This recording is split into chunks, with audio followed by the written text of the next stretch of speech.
Could the future of Scotland's economy lie in its oil and gas industry?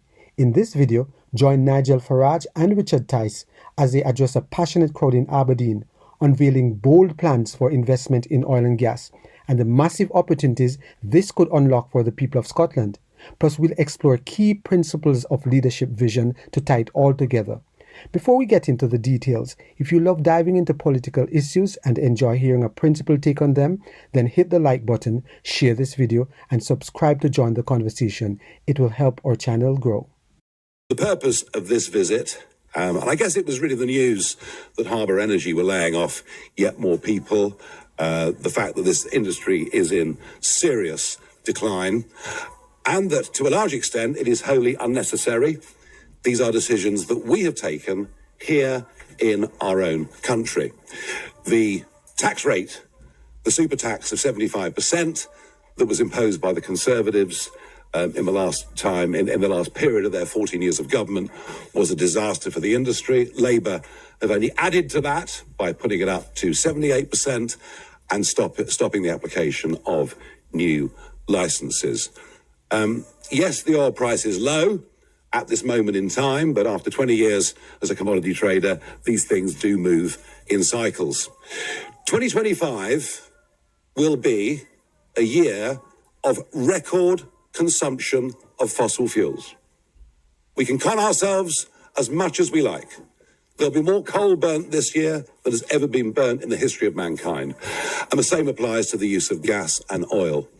Even the most ardent proponent of net zero has to accept the world will still be using oil and gas up until 2050 and beyond. And yet we've decided to sacrifice this industry as a consensus around net zero has emerged.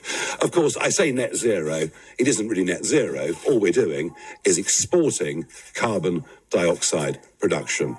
And into the bargain, we are seeing Scotland and many parts of England and Wales literally deindustrialising before our very eyes. Yes, there are arguments around new industries, but for every job created in a new industry, many more have been lost in conventional industries. We now have the most expensive energy prices, commercial energy prices in the world, and the whole thing is complete and utter madness. Richard Tice and I have been standing up and fighting and speaking on these issues for many, many years. It's also worth adding, shortly after the Prime Minister's so-called EU reset, that if we look across the other side of the North Sea to Norway, not only do we see a country that has championed its oil and gas industry, a country that sells an awful lot of gas to us, a country that also has a 200-mile exclusive economic zone for fisheries. A 200-mile EEZ. Just imagine what anything like that would do for all these towns and cities on the east coast of Scotland. This is Richard. Good morning. Thank you, Nigel. It's great to have everybody here. It's great to be here in Aberdeen, one of the global centres of energy expertise. And it's no coincidence that when the UK economy was growing every year at 2.5 to 3.5% in the 80s and 90s, yes, we were extracting significant quantities of oil and gas, and Aberdeen and Scotland was doing very well. And it's an absolute tragedy that this energy treasure is essentially being left in the sea, or indeed under our feet on land, because it is a huge, huge opportunity. And the other tragedy, I've just come back from the Middle East, where they are extracting oil and gas as fast as they can go. And guess what? It's making them very wealthy. And we know that oil and gas is a proven winner. It's a proven winner here in Aberdeen, and it's been a proven winner for Scotland. And that's why I think the simple slogan that I coined, drill Scotland drill, if it ain't broke, don't fix it. We know it works, and we should be accelerating it. I'm perhaps a little less polite than Nigel. I now call it net stupid zero. I think it's the greatest act of financial self-harm ever imposed on this nation by people in Westminster. And it's not them that suffer. It's ordinary men and women, families and children that suffer in our communities. And that's why we are battling so hard to turn this around. And we're very clear. Our ambition is to win the next general election. And we are polling, almost every poll now, we're polling ahead by 8, 9, 10 points. And here's the thing. If we scrap net zero, and that is our plan, then that is a great opportunity for the oil and gas industry that wants a welcoming government that creates a stable tax environment, a stable regulatory environment, and recognises the huge value that can be extracted from oil and gas. It is still hundreds and hundreds of billions of pounds in oil and gas offshore. There's hundreds and hundreds of billions of pounds also onshore from shale gas that we should be using. This is our treasure, and we should be using it rather than importing it from overseas, at which time you're also, not only are you deindustrializing our own nation, we're actually creating more CO2 by bringing it from America or wherever. So we've got this great opportunity. We need to change course dramatically. We need to do a complete U-turn, and we need to say to everybody, in particular the oil and gas industry, a reform government will be a government that welcomes investment, welcomes new licenses, and we should get ready. We should get ready for those new licenses to be granted and approved and to attract investment, equity investment, debt investment.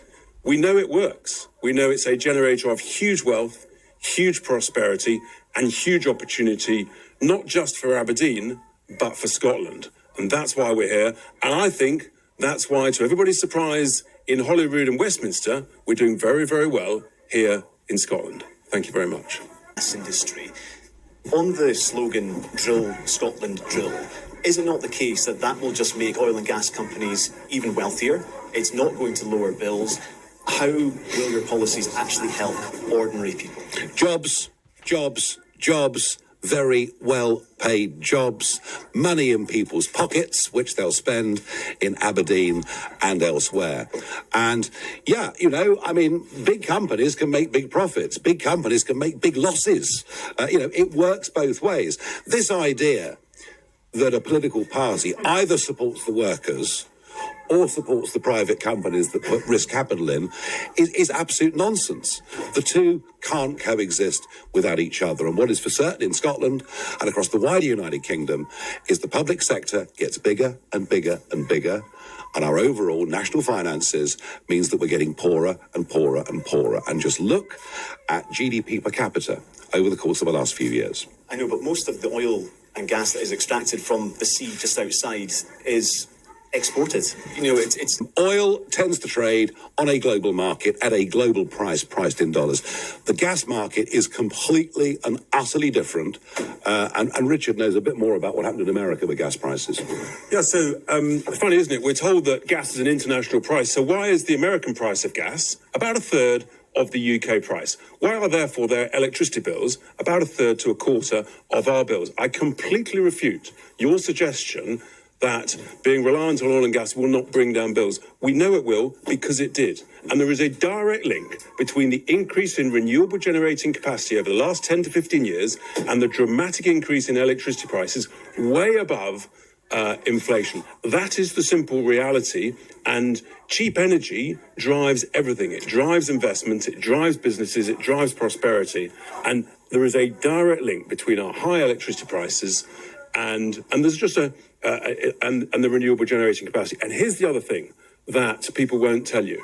The vast, vast majority now, about 2/3 of our electricity price is now policy costs, levies, subsidies, transmission costs, constraint payments, and all of that. The actual wholesale cost is down at somewhere between 30 and 35%. So I'm afraid people are being completely misinformed about the truth. And just on the subject of carbon capture, why do you believe that scrapping the Acorn project, which can create thousands of jobs and attract billions of pounds of investment, is a good idea? Look, I've been hearing about carbon capture.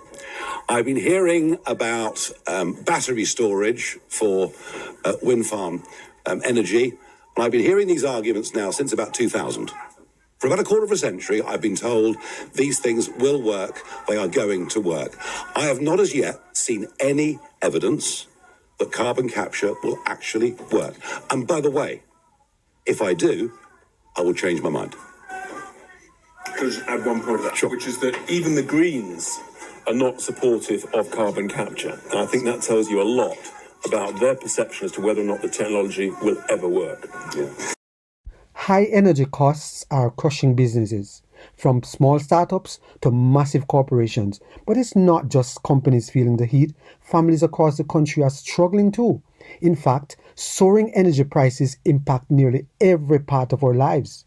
For countries to succeed, their leaders must have unshakable conviction. They must have a clear vision and an intensity of purpose to see the nation and the people thrive. The vision should focus on self-reliance, unlocking the full potential of the rich resources the country has been blessed with to drive prosperity. This approach could create opportunities for countless people to rise out of poverty, relying less on government aid. With less drain on government resources, we can better take care of the elderly and those in need. Then we could pay off our debts. What do you think? Could this kind of leadership vision reshape our future? Share your thoughts in the comments. If you have benefited in any way from this video, please subscribe, like, share, and be sure to leave us a comment.